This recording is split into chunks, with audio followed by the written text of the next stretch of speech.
ఓటర్లలో చైతన్యం కోసం ఇలాంటి ఫోటో ఎగ్జిబిషన్లు మరింత విస్తృతంగా నిర్వహించాలని లోక్సభ ఎన్నికల సాధారణ పరిశీలకులు మనోజ్ కుమార్ మాణిక్రావు సూర్యవంశీ కోరారు.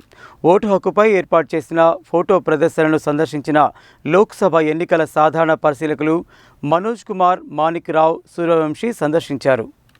ఓటు హక్కుపై కేంద్ర సమాచార ప్రసార మంత్రిత్వ శాఖ ఆధ్వర్యంలోని central bureau of communications Nalgonda ప్రభుత్వ మహిళా డిగ్రీ కళాశాలలో ఏర్పాటు చేసిన ఫోటో ఎగ్జిబిషన్ను నల్గొండ పార్లమెంటు సాధారణ ఎన్నికల పరిశీలకులు సీనియర్ ఐఏఎస్ అధికారి మనోజ్ కుమార్ మాణిక్రావు సూర్యవంశీ శనివారం సందర్శించారు.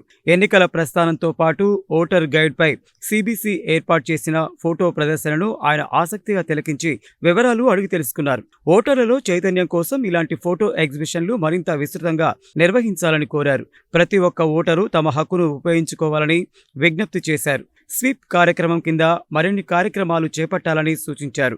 ఈ కార్యక్రమంలో జిల్లా పరిషత్ సీఈఓ స్వీప్ నోడల్ అధికారి ఎన్ ప్రేమ్కరణ్ రెడ్డి, జిల్లా సమాచార ప్రచార సంబంధాల శాఖ సహాయ సంచాలకులు యు వెంకటేశ్వర్లు, సిబిసి జిల్లా ఫీల్డ్ పబ్లిసిటీ అధికారి కోటేశ్వరరావు, ఐకేపీ డిపిఎం అరుణ్ కుమార్, ప్రభుత్వ మహిళా డిగ్రీ కళాశాల principal doctor Ghanshyam, librarian Rajaram, బోధనా సిబ్బంది తదితరులు పాల్గొన్నారు.